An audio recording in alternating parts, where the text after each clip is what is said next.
Hey everybody, this is Nate Smoyer, and you're listening to the Tech Nest Podcast. This is the show where we sit down with the leaders in real estate and technology to find out what they're doing to transform the way we buy, sell, and invest in real estate. If you've got an interest in real estate and technology, stick around. You're in the right place. All right, we've got an awesome show for you today featuring the CEO of a company called Operto. His name's Michael Driedger, and they are working on some pretty smart stuff. Now, we all know that, bricks don't really talk with software, and doorknobs don't, normally, integrate with your booking software and vacation rentals. But that's exactly what, is being rethought. Maybe not so much the bricks, but the idea and purpose behind Operto is creating guest technology that helps property managers and hotels do more. And this kind of was birthed out of the idea of, hey, there's a lot of wasted energy, a lot of lack of efficiency, and even security in the vacation rental market. And I think the approach that Michael's taken with this is really novel. He says first, let a doorknob be a doorknob and let a light switch be a light switch. In other words, they should look and function very much like we expect, but then there's even more. And so we get into, smart locks, and we get into some energy savings tips and some other smart home devices from the category of Internet of Things. I think it's a fun one. You'll enjoy this episode. We laughed quite a bit. We've got a lot of jokes in there. But anyway, kick back, relax, enjoy the show.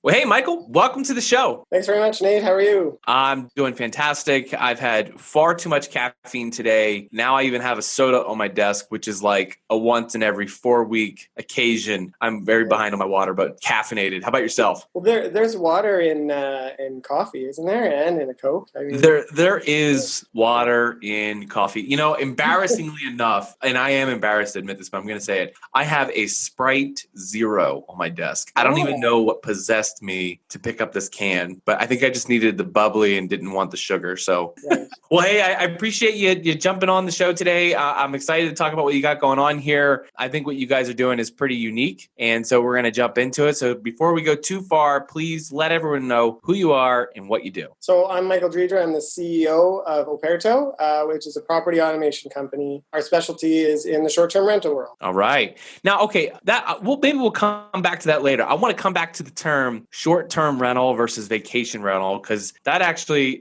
I didn't plan this, but that's something that's kind of big in my city right now and what they're talking about and setting rules. Oh, yeah. We'll get to that later, but so fill me in here. What is the big problem that you guys are looking to solve? Well, being I'm a buildings guy, and so I'm always looking to solve building problems. But so the building problem that I decided to take on was essentially the short-term stay world. And there's a huge convergence in that world, from hotels down to like an Airbnb, right? Where someone's renting out a single room. The whole world is graying in that world. Originally, the problem that I was attempting to solve was in the hotel world. And it's really, the ultimate problem is that nothing talks to each other in the world of buildings. It does pretty well in the world of online. So, the OTAs, like OTA being online travel agents like Airbnb, Booking.com, they'll talk to other pieces of software. Nothing talks to the building, right? Nothing talks to the lock. Nothing talks to a thermostat. Nothing talks to a light switch, right? It's literally never the two shall meet. So really that was the problem I was originally attempting to solve. Like, my background is in green building consulting, flying back and forth to the Middle East, consulting on hotels and that kind of thing. Especially from Vancouver, where the Operto office is, it's a long flight. It's like 40 hours door to door. Oh my gosh. And so the last thing you want to do when you walk out of an Uber in Riyadh or Jeddah is stand in line for, 30 minutes at 4:00 in the morning to get into your hotel room, right? Like, you got to go through the entire process, because the hotel industry still, while they've made some advancements in the world of connecting online, there's like, when you get there, the reason you get handed a key is because nothing talks to the building. And so I was just really struggling with that stuff. And that's what I was trying to solve ultimately. I was really trying to make it so that when I wouldn't have to stop at the front, I could just walk up. And because I was green building consulting, I really wanted a way to be able to set back the temperature. So we were doing energy models on these hotels. And I was amazed by the fact that a hotel has the same energy usage as an outpatient hospital, which is pretty amazing. Yeah, I mean, because in any one hospital room, I mean, you have how many devices running. Yeah. Whereas in a hotel room, the only thing that's normally on is heat or air conditioning. Everything else is turned off. Yeah, but essentially that's really the major load. Like if you break it down, average residential, 50 to 60% of the load is tied to your thermostat. The remainder is made up of what we call, nerdy guys call plug load, and which is things you plug in. Equipment, because most equipment's not on all the time, right? Like we were making the joke the other day about toasters. Like your toaster's only on for 3 minutes, and then it's off. Man, don't get me started on the toaster. I've got a whole spiel I go down on the toaster. That is a rabbit hole, and someday maybe I'll go down that one. But yeah, you're totally right. The utility that's offered, it is limited sometimes, and it doesn't meet the ratio of the energy it's pulling. So like having heating and air conditioning on optimal sleeping temperature probably isn't necessary all day long. It isn't. And so the reality is that it just stays on. So essentially, even though you don't have 24/7 occupancy in a hotel room, you run as 24/7 occupancy like you would a hospital, right? And you have the same in vacation rentals. Is this why a hospital stay costs more than a 5-star luxury hotel? Well, there's a lot of other reasons it costs more than a 5-star hotel. A lot that goes on. But so that's sort of the problem that I was attempting to solve. It was really a buildings problem. But then I started to realize that most problems generally can be solved with software. So what Operto's really tried to do is commercialize available IoT hardware so that it can be used in a more commercial setting, like a vacation rental, a short-term stay, a hotel. To us, it doesn't really matter. Like we're the first to sort of say a door is a door, a light switch is a light switch, and a thermostat's a thermostat. And we're really purpose building it for short-term accommodation. So where there's a fast turnover from one occupant to the next occupant. And we basically know that through a combination of their stay information from the online travel booking or the direct booking. And then, through their interaction with things in their space, whether they touch a door lock, like a keypad door lock, whether they, play with the remote control, play with the thermostat, whatever the case may be. I've even started bringing in things that we use in hospitals and in commercial, which is things like CO2 monitoring. I've been using CO2 monitoring forever in office applications because it tells us occupancy. Oh, okay. So you can leverage CO2 levels to an intelligently way, like figure out, is this room occupied or not? I think because we talked about this, before we got on the interview here, but you were telling me about the struggles of using motion detection just walk me through what's the problem with motion detection. So I think anyone in the building industry who's attempted to use motion detection for anything realizes it's the right tool for 1% of the time. It works really well in in an airport washroom for when you're washing your hands. But so for example, if you did it in your own kitchen, you're going to go crazy because you want to fill a pot of coffee, right? Yeah. Like, it's not the right tool for the job. And you're swinging the pot of coffee trying to get it determined. It's kind of like the episode of The Office, right? And isn't there? Yeah, it's a similar thing with motion sensors in an office. So like if you're sitting in a room full of people and everyone's having a meeting but no one's moving, the lights will turn off on you. And so hotels have tried this and it fails miserably because, who wants to be sitting on the couch watching TV and have the lights turn off on them, right? And then they've tried other things like with a key card system where have you ever ran across those where you get a key card and you have to put the key card in like a little slot, and then when you put it in the slot, then the unit energy turns on? No. Okay. So is that like a high-end hotel experience? It's not a high-end thing. It's a very low-end analog thing that obviously fails miserably because they get in there and the first thing they do when they pull it out is like, oh, my iPhone stopped charging. I'm going downstairs to get 2 key cards, right? Because you'll leave one in to keep it on and then you'll wander out because you don't want you want to and it turns off everything. It has no nuance to it. So it'll turn off the air conditioning, it'll turn off the fan, and you'll walk into a stale room. So all these challenges, right? I mean, so, one of the biggest things I'm hearing is it's not just the energy, which, that could just be from a purely environmental and, social good cause. And I think that's great. I think a lot of people are conscious of that. We're both up in the Northwest of North America. You're like Northern and Western more so than I am, I think. Yeah. But, maybe not so much Western, but, so that's a high conscious thing, but also it's just straight up money. It's burning money for no good reason. So this is solving a pain point in that, especially in real estate right now, there's tight yields and there's high operational costs in vacation or short-term rental. So this is an easy way of literally changing almost nothing you're actually doing, but can give you more margin just on energy. And that's the irony. Like we were running the simulations on a hotel, and so hotels usually don't have as high an occupancy as like an Airbnb. Like I have clients who are Airbnb clients that have 98% occupancy on the year, oh my goodness. 90%, where the hotels will average. Like I think Vancouver, the market is like the highest in Canada at 75%. But the irony is, the lower your occupancy, the more energy you would save, because the more you can set back, right? Oh, I see. Yeah. So like a system like Operto's actually saves more money on the energy side on applications where they have a lower occupancy rate. But that's not really like most of what people like you said, we're in the Pacific Northwest, energy rates are 6 cents a kilowatt hour, like ridiculously cheap. And most of the time our property managers, because they're third parties managing on behalf of an owner,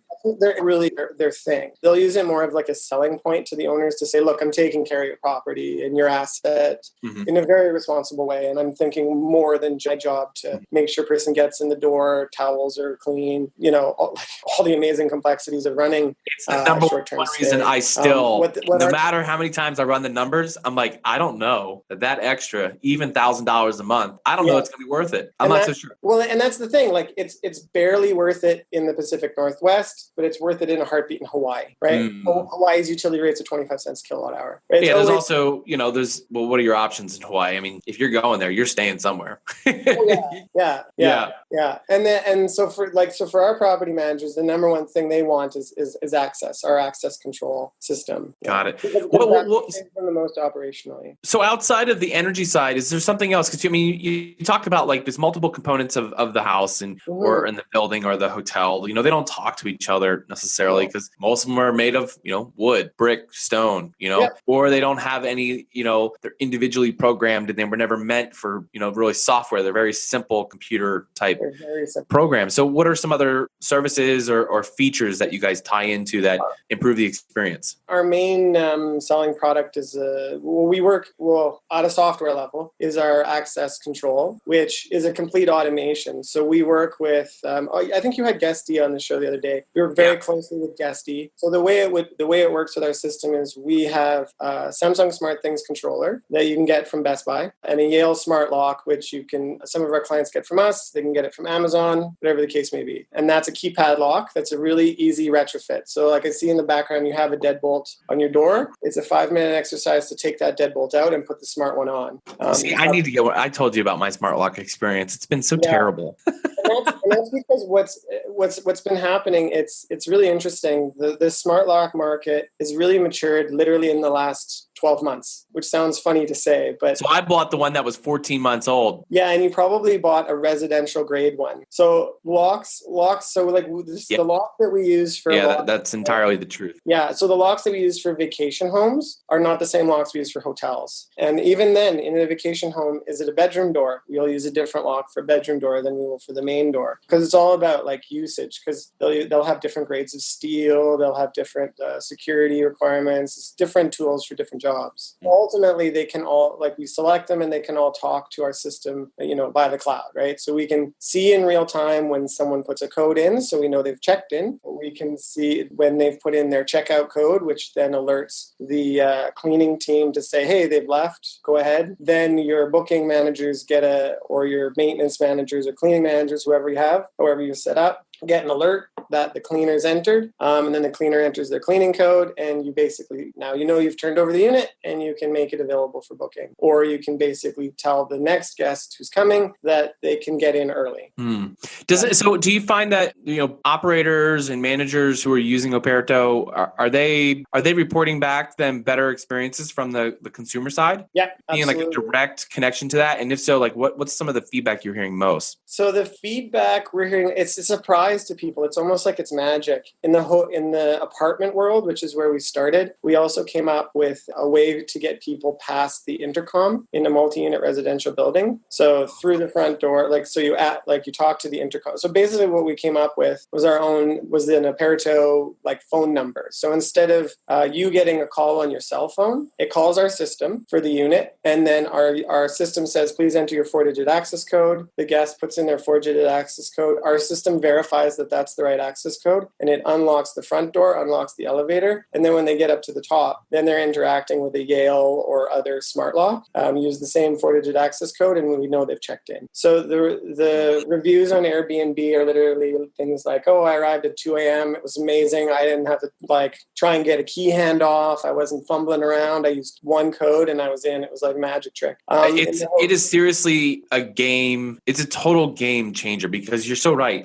It sounds ridiculous to say, I don't want to go up to a front desk and talk to somebody. But at the same time, when I'm booking an Airbnb, when I book it, I ask, hey, I'm probably going to come in at weird hours, because I'm not in town just for hanging out and wanting to be at the Airbnb. I'm literally there for, I need a comfortable place to sleep. Yeah. And that's what and I might need a place to work the next morning, but a lot of times I'm coming in on a late flight or early flight, or I was at an event that went late, and I want that. I just want to walk in. I don't want to talk to nobody. I don't want weird, awkward meetups in the lobby. I had one actually recently. I'll share this with you. So I was in LA, and after we booked it, the guy replies back, say, hey, sends his rules, and his rules were kind of funny. It was like, no dishes left in the sink. I was like, oh, that's cool. He was like, don't eat the food in the fridge. That's fine. That's reasonable. Under no circumstances, do not talk to anyone who's staff. This is one of those illegal ones, right? I was like, all right, well, I'm picking up what you're putting down. That's fine. Whatever, man. I mean, it looked like a nice place. And honestly, I'm glad I booked that one, because I realized the first one I booked actually was a scam. So anyway, but yeah, this solves that problem. It actually, and this is the kind of thing that I think, this is why it needs to be talked about more, because this actually improves the overall security of the building, which is a lot of times the issue that building owners have against short-term rentals. Yes. So if they knew these solutions existed, they would understand and see immediately, hey, this is actually far more secure. Every single person is vetted, tracked, known where they're going. And you shared with me before, so these codes, right? So I book with an apartment, it's good for 2 days. At the moment of checkout, my code is dead. Yep. Either at the moment of checkout or when you put your checkout code in. Yeah. And so you can't just it's always, I've always been interested in people who even rent their own personal homes, because they have a key box. Yeah. Okay, that code is secure, but then you gave me a key. I have a key to your house. I could just go copy that. I know. It's amazing. I've showed up to Airbnbs before where the code is 12345 No. You know that's not rotated, and I literally will. I'll send a text to the owner hey, I reprogrammed your lock because I don't want someone walking in on me. Oh yeah, because while you're there, someone else could just pop up and. Oh yeah, there's no way I will leave it on there. Most of the time they'll be like, "Oh, that you shouldn't really be doing that." I was like, "Well, I don't really want someone walking in on me." So now you have an unfair advantage in that you know far too much about smart locks. So we could talk about smart locks for 50 minutes. I've taken them down to keep them under. I'm a little bit too much of a tinkerer, sadly. Well, we'll keep moving here. So okay, we talked about you're working with it can be an Airbnb, it can be a hotel. So, but to clarify who Operto is for, is it primarily the larger companies or management companies, or can individual operators who maybe have a handful or 2 or 3 Airbnb units? Is this the right product for them? Yeah, it's the right product for them. I mean, they can you could stumble with other stuff and use point solutions we're integrating with out the August lock very soon, like in the next couple of weeks. We'll have it online. Recently acquired by us, Alloy as well. And you could use just a regular smart lock and just change the codes out every single time. If you have one or two, you live there, you might be able to do that. Mm-hmm. But once you get to like a dispersed inventory where, you know, it's more than 30 minutes away or more than 10 minutes away, it gets tough to do that operationally. It's also really, really, like once you start to realize that you need to be cross-platform at a marketing level, you don't want to just be on one OTA. Like Airbnb probably become the dominant OTA out there, but you'll still get bookings from Booking.com and Expedia and HomeAway, and they're just different crowds and different audiences. Well, VRBO is they were 10 years ahead of Airbnb? Yeah. They have somewhat of a loyal crowd. They have a very, very loyal following. And then the other thing about Airbnb is like you probably won't get Australians booking. They'll book through Expedia, and you won't get Japanese bookings because those will come from Agoda, and you won't get French bookings because they're looking on Booking.com. Once you get to a level of sophistication where, you know, you might only have 3 units, but you're at a level of sophistication where you realize that you need a PMS like Guesty, right? Right? That you want to have the automated messaging where it's auto responding to the guest saying, no, here's your check-in instructions, here's your auto pay, like all of the things that you kind of need. Then Operto is a good solution for you. But if you even we have clients that have 1 unit. We do. But most of the time it's because they live in Phoenix, but their unit is in LA. I specifically wanted to ask that because, I mean, as we're talking through this, it sounds like it's a really, you know, intelligent system. You know, it's working with, you know, things like Guesty, which then, you know, helps cross-platform. You've got smart codes. You've got, you know, helping control energy usage. It honestly, to me, you know, and normally we don't talk about pricing, but it sounds expensive. And then when you go on the site, I'm looking at it, you know, the core base is $15 a month. Yeah. So, I mean, it's not as expensive. So, you know, individual can use this, but it can also really scale up well and work for, you know, teams or larger operations that need this. Absolutely. And the reason that we structured the third plan similar to a cell phone plan, where we call it a Operto Professional Plus, is because we recognize that a lot of our property managers don't own the property. So it was really, really difficult for them to get permission to change a door lock because then who pays for it, right? Like that's the question. I mean, that is the thing that holds a lot of property management back. Always the question. And so ultimately we just said, you know, why not just make it like a cell phone plan, right? Like we can, you know, they don't want ultimately it's sort of funny. It's similar to car sharing, right? Like car sharing has become popular because people realize that they don't actually maybe want a car. They just want to get from A to B. So it's the same with a smart lock or a smart thermostat or whatever. You just want what it does. You don't need the device itself. You need the operational efficiency that it brings or the utility reduction that it brings, whatever. That's what you want. And also, as like I said, in the last 12 months, smart lock technology has gotten very, very solid, but it could continue to improve. Like cell phones, you'll probably want, an upgrade in 2-3 years. So this sort of allows you to keep pace with the change in IoT and just allows us also to be able to constantly improve at a software level with the best in class that's out there. Yeah, I'm right there with you. Other than upgrading cell phones, I'm still on the 6S. I am not going dongle galore on everything, man. I can't. I know. I just see everyone else you're preaching to the choir, as they say. I see these people, they don't have no ports into their laptop and their phone doesn't charge just by sitting on a magnet or something. I'm just like, nope, it's not ready yet, man. I'm not ready. Let's keep moving forward. So I love the fact that you talked about international travelers. So, you know, a lot of times in real estate, you know, a home is a home for the most part, but there are some significant nuances when you start traveling to different countries as far as, you know, standard practices, industries, even down to local ordinances in the U.S. is complicated enough. But it seems like it's something a little different. Are you operating just in the U.S. or are you also working with vacation and short-term rentals internationally? Internationally, yeah.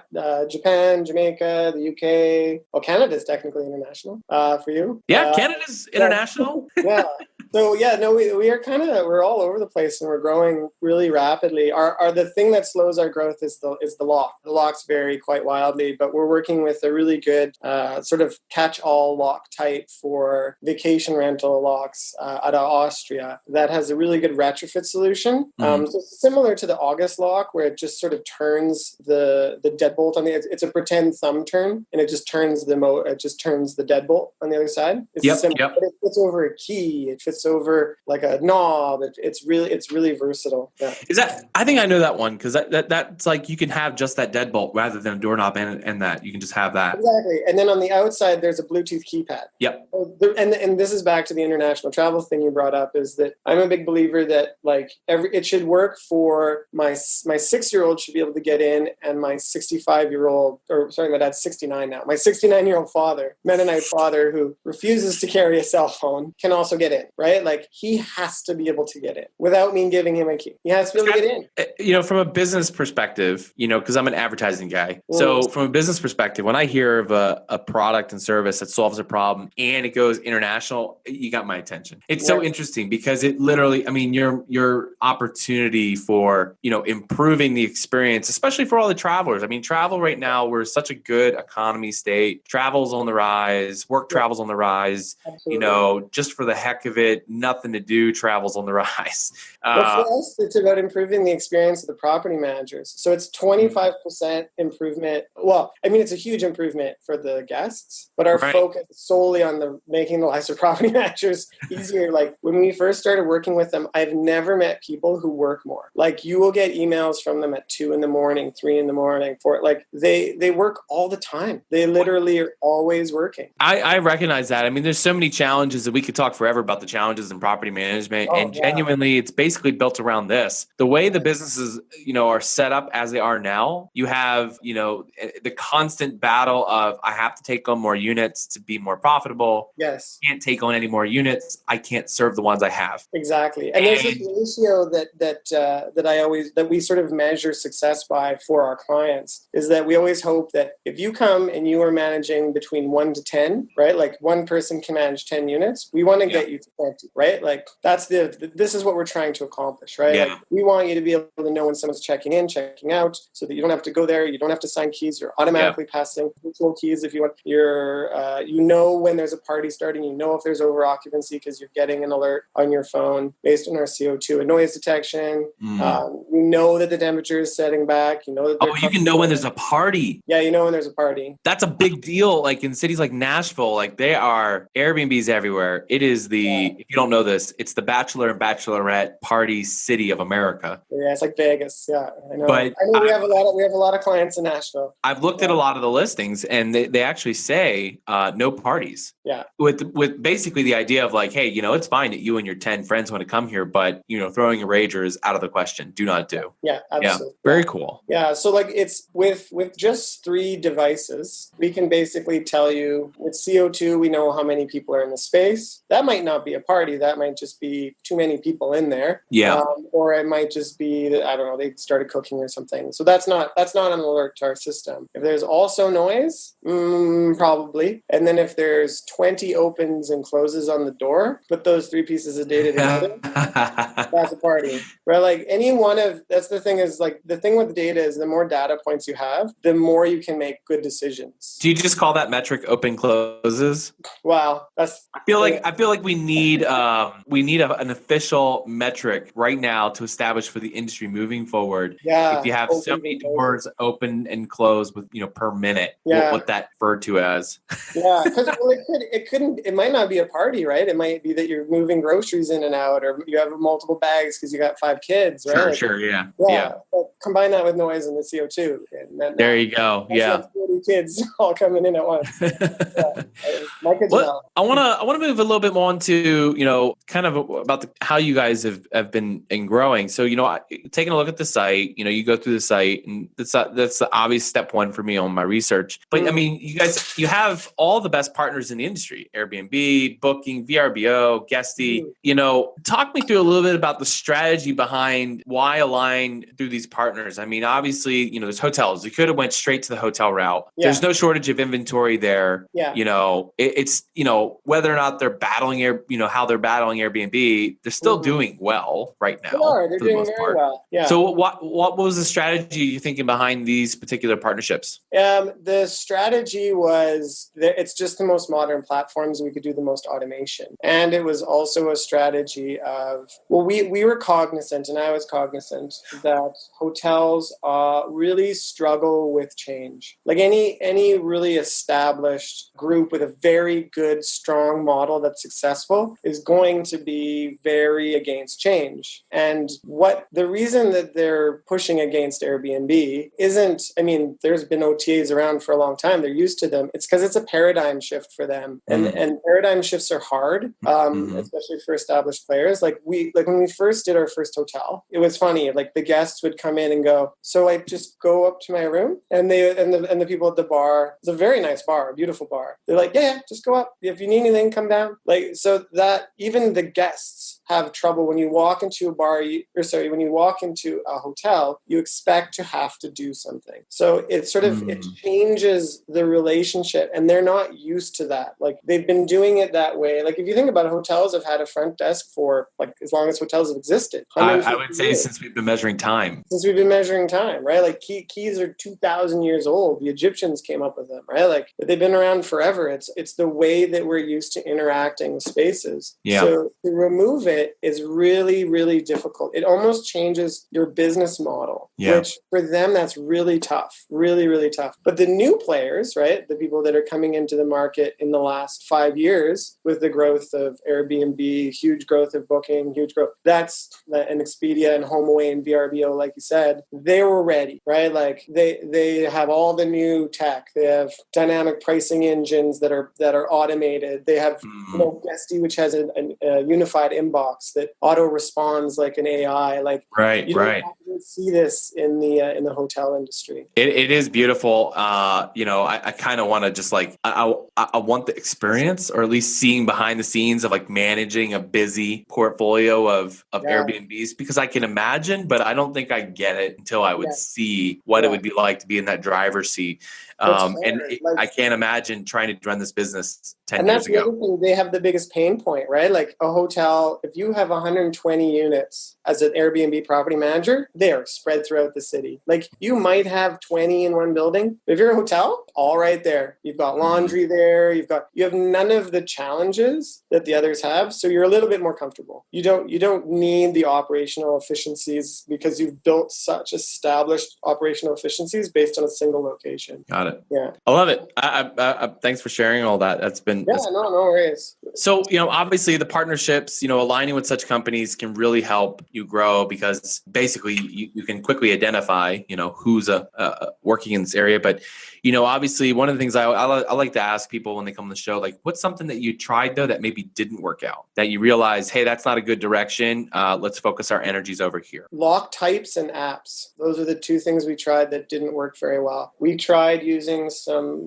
cool, I won't mention any manufacturers, but some lock manufacturers that are effectively software companies. And what you'll always see is that lock manufacturers are really good at making locks, and software companies are good at software. And the two shouldn't try and do each other's stuff. So that was a mistake. The other was trying to do some things via app. And this was back to what I was saying. There's too much friction in travel with an app, especially with the way that the way that buildings are, that it's too disparate. It's also too confusing. Like no one wants an iPad. Like I've had this before where you have an iPad to turn on the lights or turn off the lights. No, don't do that to me. I know. And it's painful. Like my big belief is that a light switch should be a light switch. It's smart, right? On our end, we're able to turn it on up, but it's still a light switch for the guest. What about the Google Home stuff? The Google Home stuff is really, there's someday Google Home, Alexa will be ready for the hospitality market, but it's not ready. Okay. It's not even ready for my home. Like my kids love it, and I like it for home because it's a new interface for my kids, right? Like I don't have to home. They can ask about the weather. They can learn, they can play music for themselves. Yeah.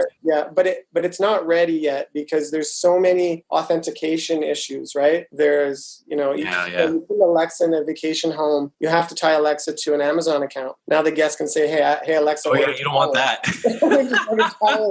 Like and Alexa's tried. They have like a hospitality division, but it's early days. It's early days. See, what I want is that it has to add value to the it has to add value. Yeah. Like we had clients early days again. Also, another mistake is going down the road of things. Like IoT is cool, right? And everyone focuses on the thing, right? So like, hey, can you put in a Ring doorbell? Well, yeah, but what do you want to do with it? Well, we want to see the person coming in. What are you going to do with that, right? Like, are you going to record their face? Now you're into territory that's like uncomfortable. You probably don't want to go down that road, and you can't even manage that amount of information. Right. So for us, like not going down the rabbit hole of things that don't add meaning and efficiency to either the guest or the property manager, we've learned the hard way to just steer clear of. See, I tell you what though, for all the potential vacation rental managers out there and owners, what I kind of want, and I wouldn't really even need this, but I just want like a fun mode, right? Like I want to walk in, I sit down on the couch, I pick up the little paper and it says, you know, and for extra fun, just tell Google Home to activate, you know, Funhouse.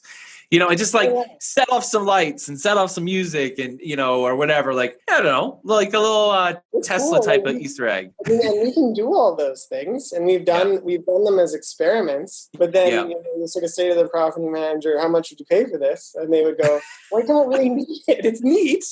Like, and the guest sort of gets in there and goes, well, that was an interesting 2 seconds. Like, I'm going to turn that off. Like, it has to really bring serious meaning. Like, eventually we're building towards where it's because what we want is personalization. I want to be able to watch, like I travel with my Chromecast, believe it or not, and I also travel with the Google Home because my kids. Travel with a Google Home. I travel with a Google Home. So does Google know that that's a thing? I had no idea. So the reason I travel with those two devices is because, especially when I'm with my kids, I use the Google Home as my alarm clock and as my hands-free speakerphone. So then I can basically take meetings and calls through Google, voice over IP and hands-free. And then I can also just request music. I can ask my itinerary. Do you know what I mean?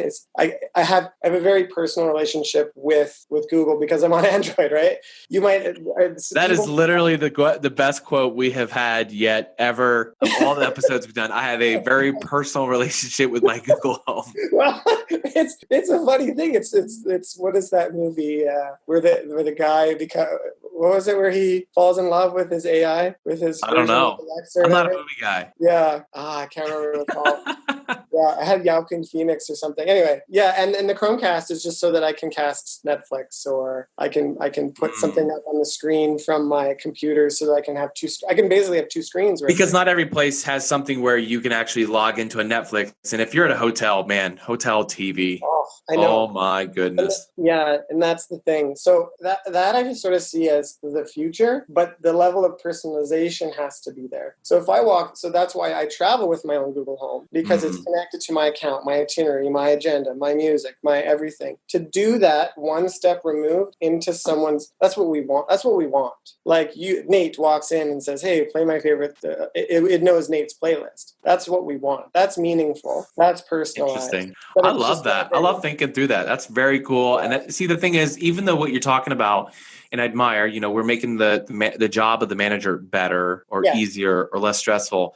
Like that's going to improve the relationship they have with the investor and the owners. Yeah. That's going to improve the experience for the consumer. Yeah. And that's the trickle down I want to hear. Yeah. You know, I think a lot of times I see some of these softwares and things pop up, and what I hear is just that they picked a crowd to sell to, and they're just trying to sell something to that crowd. Yeah. And they're not thinking through, does this help the end consumer? Does this help the owner and investor? You know, and I think there's so much out there that exists like that. That's the kind of stuff that really annoys me because I'm still a licensed real estate agent. So I get the cold calls all day long of, you know, a software this or that or lead gen, you know, and you know, it's so tiring to get pummeled over the head with just, like you said, like it's just stuff. It doesn't help anyone, doesn't make anything better. So I think that's really cool. I appreciate that focus. My dad would call them the trappings. My dad would would call them the trappings. Oh, the We all would trappings. call them the trappings of things like, he's a big guy on like tools are tools, right? And he's a big believer that technology is a tool. And so he'll use some parts of technology, but if it's a tool he doesn't need, he doesn't need it. Yeah. Right? They're just trappings. We'll shift gears here just a little bit. So one of the things we always talk about on the show is funding, right? So real estate, is easily the largest asset class, and we're talking about the vacation rental industry, the short-term rental industry. It's massive. I mean, there's just no way around it. It's huge. Work travel life, nomad work life, van life people, I think even to some degree we have Instagram to credit for seeking out these unique travel experiences because now we have greater visibility than ever before. Yeah. And so the obvious thing is, well, hey, there's room for investment there. Can we capitalize on this growing trend? So the first thing I want to ask you about, have you guys had to go through that process in raising money and or are you looking to bootstrap? Well, we took on a very major round last year in August from the former CEO of Booking.com, Darren Houston. So we're fairly well financed, but it did take a while for us to find, Darren's a special kind of person that really understands not just the industry and how it's changing, but also that what we were doing, I think a lot of people have struggled with what we were doing. Again, it's like a paradigm shift. They were like, well, you're a software company, but you're going to be interfacing with hardware. This feels like it's going to be too hard. Or we had others that said, I don't really understand how this is different than why wouldn't people just use Samsung smart things, right? Right. Or a Yale lock, right? And you said, well, no, it's because a Yale lock's just a Yale lock. It was hard early days, I have to admit, because it is a bit of a different, it's a platform play, as some would call it, but it's also really a buildings play. And buildings are an area that most people don't know really well, except if they're buying them. Yeah, very cool. And so then obviously you've paid attention, you've seen other people and their fundraising efforts. And, it's not really, we hear about the same few companies every week. Right now, everyone won't stop talking about, I'm going to date this episode, but everyone won't stop talking about Uber and how much money they're losing their IPO. Right. That really means. And of course, WeWork, was the darling child of press up until I'd say the last year, and everything I read anymore is just so negative, which, I'm not really here to say which is right and not. But there's obviously there's a lot of investment, and even outside of the US, it's coming into the US. Why do you think now, though, and even outside the vacation rental market, why is real estate tech finally getting the resources to catch up with some of the consumer demands and also even focusing on improving our experiences? It's the last frontier for technology. Technology has not gotten into buildings yet. I've been in buildings my whole life. There's only two jobs for a Mennonite kid. It's to farm or to build. So I've been my whole life in buildings, and I've not seen them evolve in 41 years. We're still using the same backnet controllers from the early 90s to control an HVAC system. And they literally won't talk to anything. They're purely analog. The guy who installs the electric strike on the front door has never met a locksmith. Do you know what I mean? It's an unbelievably disparate industry that's still completely analog. Yeah. 100% completely wired and analog. So the opportunity to change, everything else has been done, right? We went from dial tone phones to phones that are computers. We've gone from cars that into the internal combustion engine to ones that have electric engines and can drive themselves. The only thing left to really do well and improve on is buildings. And it's very and you think about it, there's it's the largest investment that most people will make. Single largest investment that most people will make. Right. That's the number one reason in my mind why there's so much money pouring in. And it's a limited resource too, right? Like a whale. There's only so much land. There's only so many doors in the world, right? Yep. Yeah. I tend to align with that and totally see that. And speaking of the final frontier, if you will, let's shift into one of my favorite segments of the show that I like to call For the Future. For the Future is a segment where I get to ask each guest who comes on the show to give their best predictions based on the following 4 questions. Michael, you ready to play? I'm ready to play, yeah.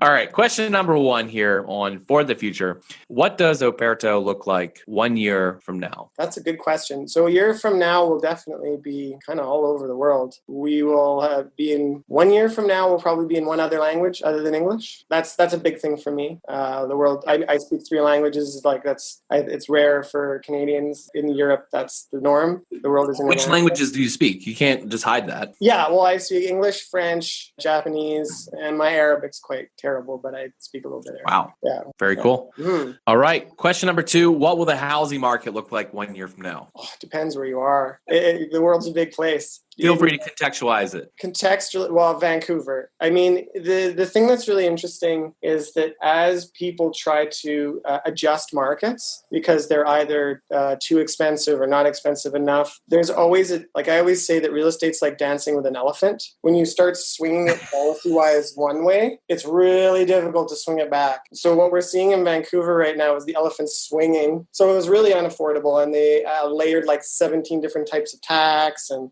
like they made it impossible for short-term stay and like et cetera, et cetera. So now it's like falling over, right? And I think that my prediction is that anytime you try to, like anytime municipalities or cities or states try to play too much with real estate in whatever the market is, you're going to swing the elephant too far. Interesting. Yeah. I love that visual. I'm just trying to imagine that like a dancing elephant. Dancing with an elephant. It's a lot of weight behind an elephant.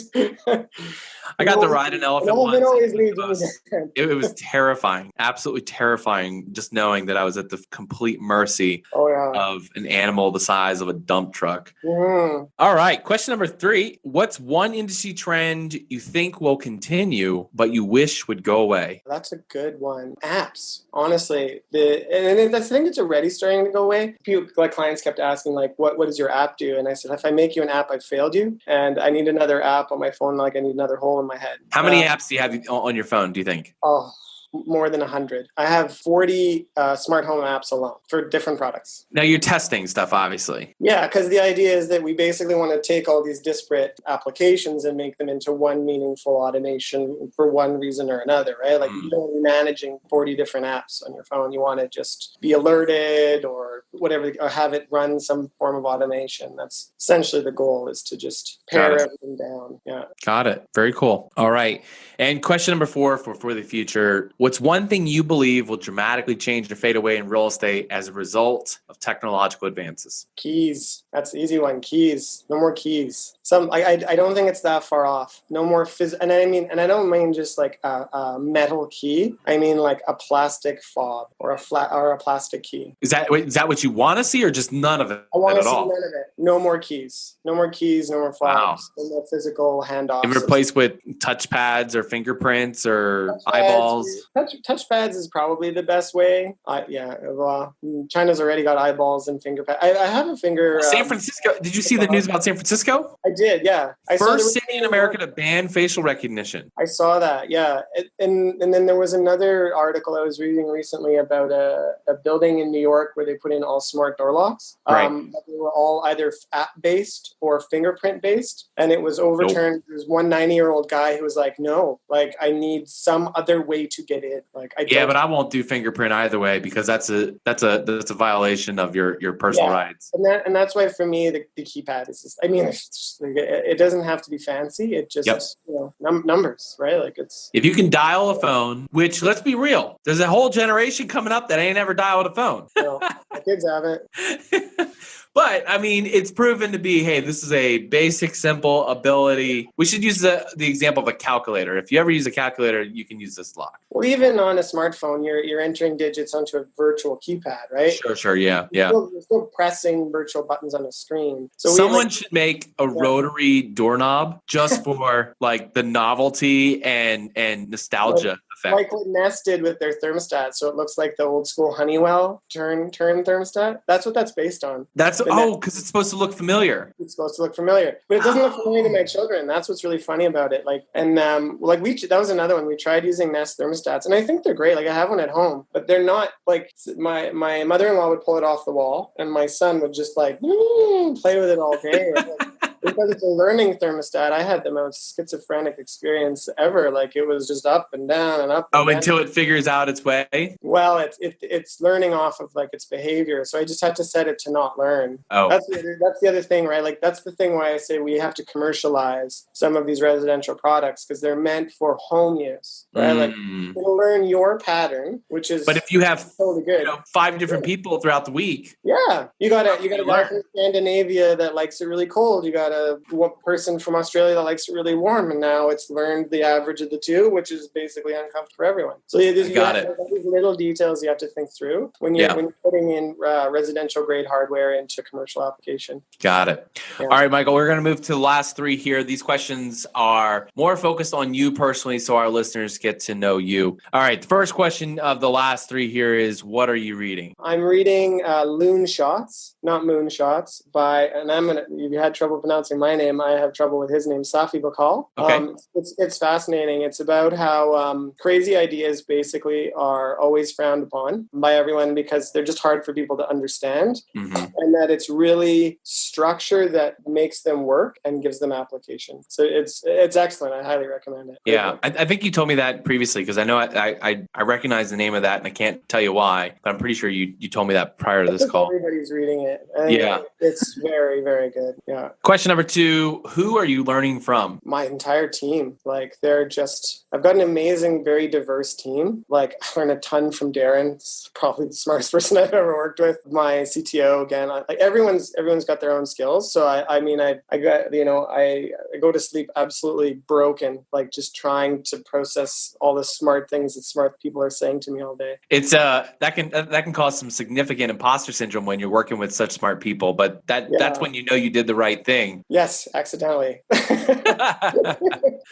All right. And question number 3, what inspires you? My people, like the team is just inspiring. Just working with property managers who just like do everything they can to make other people's lives better, their guests' lives better. It's really inspiring. Like that's the reason all these changes are happening is because they're truly people that just want to be in service of others. And I love that. Like that's why I went into consulting, especially green building consulting, is my belief is that you'll always succeed if you're always in service of others. Oh, that's so good. You'll always succeed if you're in service of others. Yeah, because you're going to be solving real problems for people and you're going to be making their lives better, and which is always value, right? It's always value. Yeah. That's stellar. If I walk away with one thing, that's going to be it, because I think that's so smart to even have that perspective. And that's the Operto is founded on that concept, right? Like that's why everything for us is about meaningful technology, making property the lives of property managers easier, which in turn makes the life of the guests better because they can spend more time making their stay pleasant. Yeah.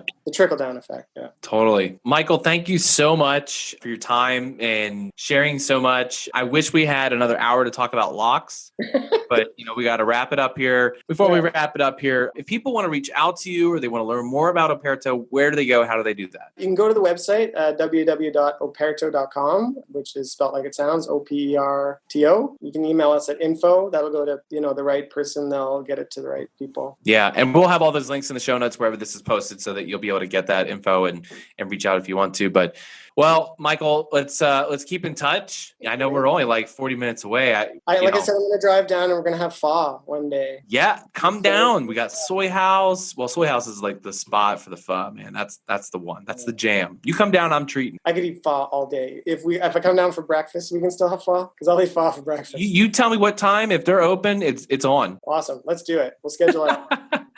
All right, it's been great. Thank you so much. We'll catch up to you later. Thanks, Nate. Well, that's it for today. Thanks so much for listening to the TechNest podcast. Hey, don't forget you can get on the email list so you never miss an upcoming episode. That's technest.io. That's TECHNEST.io. Get on the email list. Go to the App Store, whether you found us on iTunes, Stitcher, SoundCloud, wherever you found us. Leave us a 5-star review and share it with your friends. And if you've got a guest or someone that you'd like to recommend, or if you think that you'd be a great guest on the show, hey, send me an email, nate@realteampanda.com. That's nate@realteampanda.com. See you guys later.